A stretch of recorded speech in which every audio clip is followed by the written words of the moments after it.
L'affaire Nasser-Al-Djen, le scandale Nasser-Al-Djen. Nasser-Al-Djen est une énigme, on a fait de lui un mythe. Mais en réalité, derrière ce mythe, il y a des réalités, il y a une réalité surtout et une vérité que le régime algérien ne veut pas avouer. C'est l'échec profond d'un plan qui a été élaboré à la fin de l'année 2020. Ce plan devait permettre au duo Tebboune et Chengueleha de se doter d'une infrastructure sécuritaire et militaire qui leur permettrait d'asseoir leur pouvoir sur le pays. Ce sont ces officiers qui ont permis au système Tebboune et Chengueleha de survivre au Hirak, de survivre à l'opposition. On a appelé Nasser Al-Djen, on a appelé Hossein Boulahia, Hossein Hamid, qui vivait aussi en Espagne. Un certain nombre d'officiers qui ont servi durant les années 90 dans le contre-terrorisme, dans le renseignement militaire. On a créé ensuite, avec le retour de Nozar, début de l'année 2021, le plan a été élaboré. C'est de créer des aigles, qui sont tous des anciens des années 90,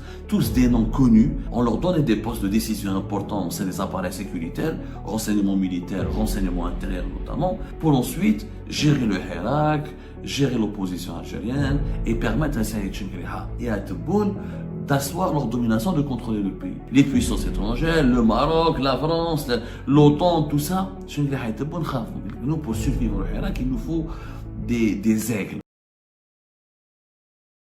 L'affaire Nasser-Al-Djen, le scandale Nasser-Al-Djen, ou la méga polémique sur les circonstances de la fuite et d'arrestation de Nasser-Al-Djen, l'énigme Nasser-Al-Djen, voilà, a suscité beaucoup de questions et les Algériennes et les Algériens sont en droit, bien sûr, d'obtenir des réponses parce qu'ils ne comprennent pas comment leur pays fonctionne. Ils ne comprennent pas comment des dirigeants puissants peuvent tomber du jour au lendemain, ils soient déchus, ensuite ils disparaissent, certains se retrouvent en prison, d'autres sortent de prison, ils sont promus. Les Algériens et les Algériens sont totalement perdus, désorientés.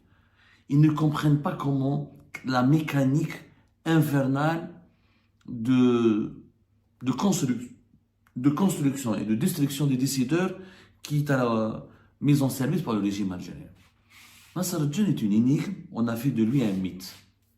Mais en réalité, derrière ce mythe, il y a des réalités, il y a une réalité surtout et une vérité que le régime algérien ne veut pas avouer. C'est l'échec profond d'un plan qui a été élaboré à la fin de l'année 2020 et qui était censé permettre au nouveau régime post-Gaïd Salah, pas post-Bouteflika, parce qu'après le Hirak, on a eu le régime Gaïd Salah, après la mort de Gaïd Salah, on a eu le régime post-Gaïd Salah. Ce plan devait permettre au duo Tebboune et Chengueleha de se doter d'une infrastructure sécuritaire et militaire qui leur permettrait d'asseoir leur pouvoir sur le pays.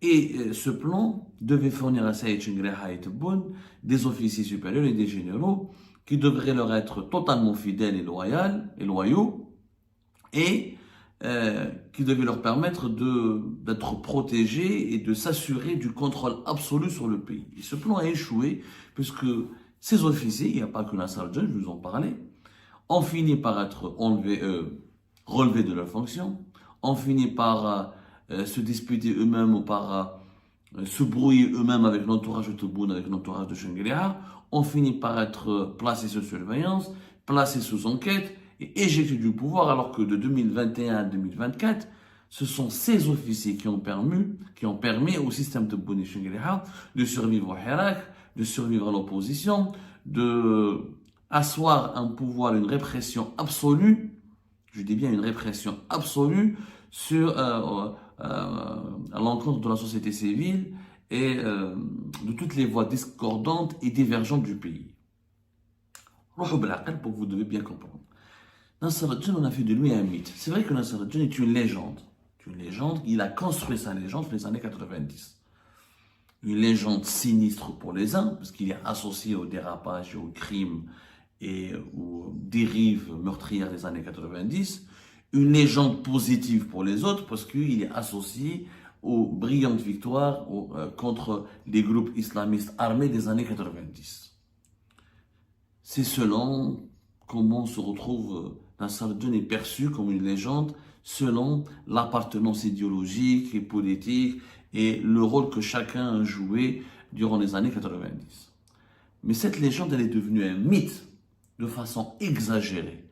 Nasser Al-Djen a été mythifié après 2020, pas avant 2020. Il faut savoir que Nasser al-Din Kitami, c'est un homme normal. C'est un brillant officier des services de l'enseignement militaire et du contre-terrorisme algérien. Il n'y a pas que lui, on a des dizaines, voire des centaines, bon, pour ne pas dire même des milliers. Beaucoup sont morts, ils ont disparu, on n'a jamais parlé d'eux, on n'aura jamais rendu hommage. D'autres sont encore en vie, mais ils ont perdu tout contact avec le pouvoir. Le pouvoir les a exclus parce qu'ils se sont, à la fin des années 90, ils se sont rebellés, révoltés, ils ont découvert des choses, ou ils ont réclamé des droits, ou ils ont voulu, après la décennie noire, et certains ont été traumatisés, certains ont été perturbés psychologiquement, psychiquement pour toujours, d'autres ils ont réclamé des changements, une autre façon de gouverner le pays, et le régime s'est débarrassé d'eux. Nasser al-Din, lorsque la crise politique de 2019 éclate en Algérie, il n'était pas en Algérie, il était en Espagne. Nasser al-Din, derrière ce mythe, cet officier avec lequel, ce général qui a été utilisé pour terrifier l'opposition à la société civile et organiser les élections présidentielles anticipées et imposer la domination totale du régime Tebboune, il y a un homme qui était un homme simple. Il était à la retraite, une sorte de retraite anticipée, on va dire, juste après l'emprisonnement du général Hassan en 2015 et la restructuration du DRS entre 2013 et 2015 et le départ à la retraite du général Toufiq en septembre 2015. Avant la crise politique de 2019, Nasser al-Din, entre 2018 et 2019, il s'est installé en Espagne. Il avait un bar, restaurant dans les environs de Barcelone. Il avait un bien immobilier. Il s'était installé en Espagne. Il ne pensait jamais revenir. Avant la crise, c'est-à-dire que c'est la crise, Nasser al-Din est revenu et devenu ce que nous connaissons aujourd'hui. Ça, les Algériens ne le savent pas. C'est pour ça qu'on a décidé de vous le raconter. C'est que Nasser al-Din est devenu ce qu'il est devenu grâce ou à cause de la crise politique de 2019. Et en 2018 et en 2019, Nasser al-Din n'aurait jamais pensé revenir. Il a fait un petit investissement en Espagne, il a fait... est-ce qu'il avait une résidence espagnole? Je ne saurais pas vous le dire, je n'ai pas pu... C'est éventuellement, il était résident en Espagne, comme éventuellement, il n'a pas eu le temps de le faire. Pourquoi? Parce qu'en Espagne, une fois qu'on achète un bien immobilier, il faut accomplir un certain nombre de démarches pour obtenir une carte de résidence. En tout cas, il a voulu et s'est installé en Espagne. Pas que lui, un autre de ses collègues, Hossein Boulahia, Hossein Hamid, qui était un ancien de l'enseignement militaire et contre-terrorisme, très connu, qui a aussi, il n'est pas aussi légendaire que Nasser al-Din, mais il avait sa propre légende au sein du milieu sécuritaire algérien. Donc, le Hirak se produit, Nasser al-Din, à l'époque, dans son fort intérêt, il dit heureusement que je suis là en Espagne, parce que Gaye Salah a commencé à emprisonner, à éliminer tout le clan Toufiq et tout, parce que Gaye Salah avait un objectif depuis 2015. Il n'a jamais, Gaye Salah a compris que depuis 2015, enfin, il s'est assigné comme mission depuis 2015 de mettre tous les officiers ayant fidèlement servi Toufiq du DL, ayant occupé des fonctions importantes, ou ayant eu une influence importante, ou qui ont eu une certaine notoriété importante au sein du DRS de Toufiq, il a tous voulu les arrêter, les mettre sous enquête, ou à la retraite anticipée, les surveiller de près, parce qu'il pensait, d'ailleurs à juste titre, Gaye Salah et le clan de Toufiq, ça n'a jamais été une lune de miel. Gaye Salah a toujours pensé que Toufiq et son clan et ses officiers qui l'ont servi fidèlement, ou les anciens du DRS, seraient pour lui un ennemi redoutable, parce qu'il ne voudrait jamais qu'il ait un pouvoir absolu sur l'institution militaire. Le DRS a toujours, avec les tâches, a toujours pas obligé l'état-major de l'armée à partager le pouvoir, a toujours obligé l'état-major de l'armée de dépendre de lui. Il a toujours été l'équivalent du chef d'état-major de l'armée. Donc, Mohamed Gaye Salah voulait éliminer le DRS pour qu'il n'ait qu'un seul vis-à-vis, pour que le pouvoir ne soit qu'entre ses mains et les mains d'Abdelaziz Bouteflika, assurant ainsi le passage et le forcé du quatrième mandat et le règne tranquille d'un régime algérien reconfiguré avec uniquement une présidence forte et un chef d'état-major puissant. Donc, Gaye Salah en 2019, quand il a pris les rênes du pays, il s'est attaqué à Manajbar, il s'est attaqué à Toufiq. Donc, il n'aurait pas raté Nasser al-Din si Nasser al-Din était sur place, parce qu'il aurait considéré que Nasser al-Din comme étant un élément perturbateur qui pourrait peut-être l'empêcher de prendre le contrôle du pays, étant donné ses incohérences et son passé célèbre et ses faits d'armes à l'époque du DRS du général Toufiq. où je rappelle que le contre-terrorisme et les unités d'élite du contre-terrorisme et le renseignement militaire faisaient partie, étaient placés sous l'égide de l'autorité du général Taufir durant les années 90 jusqu'à 2015, jusqu'à 2013, date du début de la restructuration du DNS. Une fois que Gaï Salah soit mort, tout a changé. Nasser al-Jinn, sa vie a changé à partir de décembre 2019. Et surtout, quand Saïd Chingreha prend le pouvoir à la tête de l'État, à la tête d'état-major, Saïd Chingreha comprend vite, et son entourage lui explique cela, que s'il veut prendre le pouvoir et se débarrasser, neutraliser le clan Gaïd Salah, que Gaïd Salah a laissé derrière lui, il fallait dégaïdiser l'armée, dégaïdiser, c'est-à-dire éliminer tout le groupe de Gaïd Salah, tous les acolytes et les collaborateurs et les partisans de Gaïd Salah, pour imposer son propre pouvoir. Et pour cela, il lui fallait une alliance avec les anciens ennemis de Gaïd Salah, qui sont Général Taufir et Khaled Nazar. Une fois que Khaled Nazar revient en Algérie en décembre 2020, c'est là où Nasser al-Jinn a été rappelé pour lui demander de revenir. On a appelé Nasser al-Jinn, on a appelé Hossein Boulahia, Hossein Hamid, qui vivait aussi en Espagne, un certain nombre d'officiers qui ont servi durant les années 90 dans le contre-terrorisme, dans le renseignement militaire, et qui ont été mis à la retraite à partir de 2013-2014, et qui ont été mis à l'écart 2015, et qui ont été forcés de quitter le pays pour fuir l'éventuelle colère ou l'éventuelle poussée fiévreuse de la vengeance de Gaïd Salah, ont été tous rappelés. Parmi eux, les plus célèbres, Hossein Boulahia et Nasser al-Jinn, en troisième lieu, le colonel Mouad, qui s'appelle Souaghi Serguine, qui a fait de la prison en 2019 dans une affaire totalement différente complètement différente du sujet que nous abordons aujourd'hui. On en a déjà parlé, une affaire qui concerne supposée affaire de corruption que Gaïd Salah avait décidé, dans laquelle Gaïd Salah avait décidé de sévir contre le colonel Bob, qui était le patron de la DCSA entre l'année 2019. C'est une affaire qui est liée au FLN, aux des élections, la nomination de Djemei. À l'époque, en 2019, c'était le nouveau patron du FLN. On avait soupçonné le patron du FLN d'avoir corrompu un certain nombre d'officiers du renseignement militaire pour arriver à ce poste-là. Le colonel Mouad était en prison de Blida, puissant militaire de Blida, avec Fouad Boukhari, celui qui est devenu plus tard le procureur principal du tribunal militaire de Blida. Tous ces gens-là, à la mort de Gaïd Salah, sont revenus en force, parce que Chingreha les a tous récupérés. Et on a créé ensuite, avec le retour de Nazar, début de l'année 2021, le plan a été élaboré. Qu'est-ce que c'est que ce plan? C'est de créer des aigles, qui est un nom Soqor. Mahna Djebbar, on lui a demandé, voilà, il a été réhabilité, et Mahna Djebbar devait revenir au sein des services secrets. Bon, c'est Mahna Djebbar qui a appelé Nasser al-Jinn et qui lui a dit: rentre d'Espagne, arrête de déconner, ton avenir c'est pas s'occuper d'un restaurant, de vivre en Espagne, reviens en Algérie, reviens travailler avec nous. Travaillez avec nous dans quel cadre? On lui avait promis un poste de décision.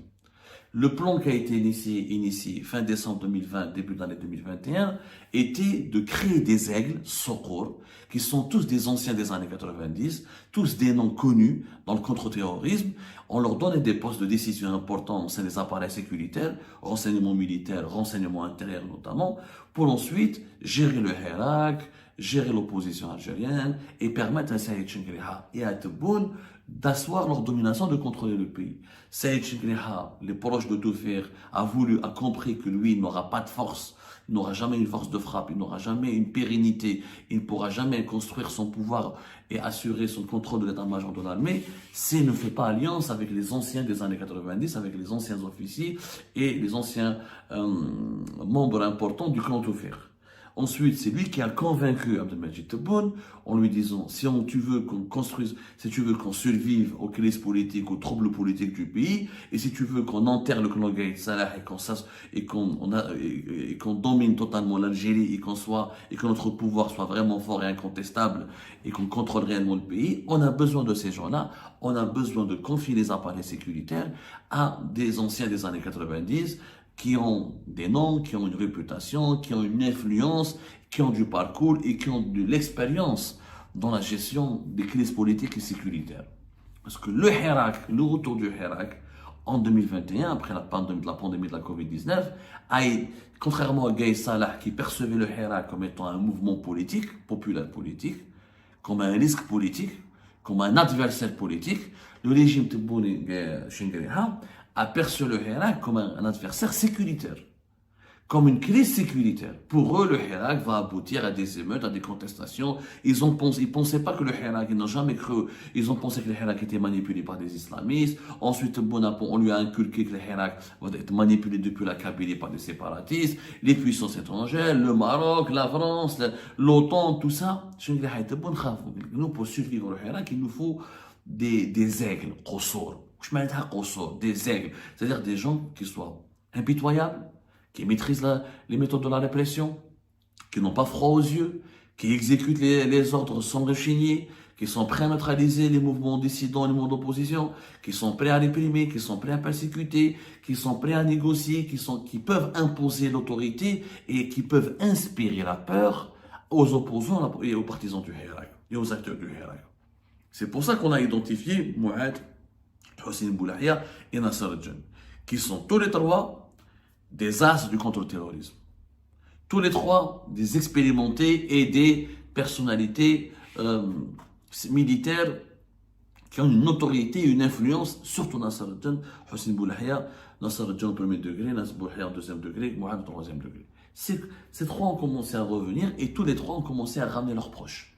Maintenant, je parle prend la DJLS. Mohamed Jabbar devait prendre l'enseignement intérieur. Tebboune a dit non, parce que Boualam et son entourage lui ont dit fais attention quand même. Celui-là, un ancien de Toufir, c'est les réhabiliter rapidement, il pourra nous jouer des tours. Ils lui ont pas fait confiance rapidement, donc ils lui ont créé un service de l'enseignement taillé sur mesure pour lui, la Direction générale de la lutte contre la subversion, en novembre 2021. Nasser Jan, on lui a donné Antar. La même chose, vers novembre 2021. Mouad, une fois, il a travaillé, le colonel Mouad, avec Mohamed Jabbar. Ensuite, le plan a commencé à se structurer. Hossein Boulahia, qui devait prendre un poste important au niveau de la DCSA, Kif Tebboune et son entourage se sont beaucoup méfiés de lui, parce que l'entourage de Tebboune n'a pas accepté facilement le retour de ses officiers célèbres ou tristement célèbres, ou qui inspirent vraiment la peur, les officiers du contre-terrorisme des années 90. Donc on a commencé à les intégrer petit à petit. Ensuite, Boulahia, au lieu de le mettre à le renseignement militaire, ils l'ont mis à la DDSE, renseignement extérieur. Ensuite, quand Mohamed Jabbar, après septembre 2022, le renseignement extérieur, il l'a ramené avec le colonel Mouad, qui est devenu son principal bras droit. Et Nasser al-Jan, il a grimpé les échelons petit à petit. Il est devenu général vers 2023. Ensuite, 2024, il a atteint le sommet qui est la direction de la DGSI, pour devenir le patron de l'enseignement intérieur. Pendant ce temps-là, Mohamed Jabbar est resté de 2022 à 2024 le patron de la DDSE, et c'est comme ça que Tebboune et Chengerha se sont construits une infrastructure sécuritaire militarisée. Alors que d'habitude, l'enseignement extérieur et le renseignement intérieur est dirigé par des personnes qui sont issues de ces deux boîtes, de ces univers-là. Ils ont le statut militaire, mais ils viennent de ce monde-là. Le monde du renseignement intérieur et du renseignement extérieur est totalement différent du monde du renseignement militaire. Le renseignement militaire, c'est le contre-terrorisme, c'est les actions de terrain, c'est la bagarre, c'est vraiment de la brutalité, c'est les opérations dans le maquis, c'est le contrôle de l'armée, c'est vraiment des guerriers, ces gens-là. Nasser Jan, Hossein Boulahia, Mouad, c'est des guerriers. Alors que d'habitude, le renseignement intérieur et le renseignement extérieur est dirigé par les enfants de ces deux boîtes-là, qui sont des cerveaux du renseignement. Le renseignement, faire du renseignement et faire de la guerre, c'est deux choses différentes. Mais bon, il y a eu des contestations, il y a eu des problèmes internes. Cela, c'est pas notre sujet. Et en tout cas, les trois officiers ont pris le pouvoir. Le Mohamed Jabbar a pris son pouvoir. Et Tebboune et Chengerha les ont utilisés. Les aigles, ils les ont utilisés. Le Hirak a été dominé, l'opposition a été divisée, a été complètement écrasée, les journalistes indépendants se sont exilés, la presse a été domestiquée, les élections présidentielles anticipées se sont bien déroulées. Tebboune de son deuxième mandat. Une fois que le deuxième mandat a été acquis pour Tebboune, on a commencé à se débarrasser de ces aigles. Pourquoi? Parce que ces aigles ont commencé à devenir dangereux pour Tebboune et Chengerha lui-même. Nasser al-Jani est devenu puissant, général et patron des DGSI, il a son clan, il a ses partisans, il est jeune, il a moins de 60 ans. Mouad Kif, il a moins de 60 ans. Hossein Boulahia, la même chose, c'est la même génération. Ils sont 12, ils ont construit des réseaux, ils ont fait des troupes, ils ont accumulé, ils ont accédé à des dossiers. Donc tout le monde est devenu puissant. Ces endroits-là sont devenus puissants. Donc, après les avoir utilisés pour réprimer et persécuter, et pour asseoir leur domination sur le pays, on a voulu les éliminer. Nazar Met, qui était l'un de leurs partisans et leurs parrains, tout faire, il est à la retraite, il est très âgé. On a préféré ramener le général Hassan, qui est intellectuel, plus instruit, plus civilisé, moins guerrier, moins brutal, à la place de Nasser al-Jani. On a éliminé le colonel Mouad, parce que l'entourage de Tebboune ne l'a jamais aimé, et lui, il est impliqué aussi, il faut le dire, dans pas mal de conneries, dans pas mal de dérives, etc. Donc il était très contesté, donc on l'a mis à l'arrêt. Hossein Boulahia, on l'avait mis à l'arrêt bien avant. Et donc, les aigles, on les a utilisés. On s'en est servi pour faire de la chasse à l'opposant, la chasse aux démocrates, la chasse aux hirakistes, la chasse à toutes les voix contestataires. Ensuite, on les a jetés. Mais quand on a commencé à les jeter, le malaise est né. Parce que les aigles, ils ont compris qu'ils se sont fait avoir. Nasser, quelqu'un fait espagnol, il a travaillé comme un chien, comme un esclave pour Tebboune et Chengueriha, et à la fin, on a voulu le mettre en prison. La même chose pour Mouad qui a été emmerdé et on a voulu lui coller toutes des étiquettes et on a propagé sur lui toutes les rumeurs. La même chose pour Hossein Boulahia. Imhan al-Jabbar, il a été mis à l'écart de façon humiliante. Il était malade, il s'est fait opérer. On n'a même pas entendu qu'il puisse se rétablir, etc. Le jour, dès que le deuxième mandat de Tebboune a été acté, Tebboune a mis l'un de ses nouveaux éléments de son clan, général Sadr, où la cérémonie de passation de consigne Imhan al-Jabbar, malade comme ça parce qu'il venait d'être opéré, etc., était humiliante pour lui. Donc Tebboune et Chengueriha ont commencé à se débarrasser de tout ce groupe qui a été instrumentalisé, et ce groupe a cru naïvement que les aigles, ils ont cru naïvement qu'après avoir servant Tebboune et Chengueriha, ils finiront eux-mêmes par leur succéder, ils finiront par eux-mêmes par devenir des décideurs influents et des décideurs importants et reprendront leur flambeau. On n'a pas voulu qu'ils reprennent les flambeaux parce qu'on ne leur fait pas confiance. On ne leur a jamais fait confiance. Vu leur influence, vu leur passé, vu leur caractère, vu leur âge, les Tebboune et Chengueriha, ils se sont dit, ceux-là, ils vont nous bouffer. Nous, on est âgés, on est vieux. Ils vont essayer de nous, après avoir dominé tous les opposants et le hirak, etc., après avoir éliminé toute l'opposition, après avoir imposé le contrôle du pays, ils voudront maintenant nous renverser. On ne leur fait pas confiance. Ils ont commencé à les éliminer. L'affaire Nasser al-Jani, elle ne peut pas être comprise, ni analysée, ni commentée, ni appréhendée si on ne la lie pas à l'échec, à ce plan de l'échec du retour des aigles.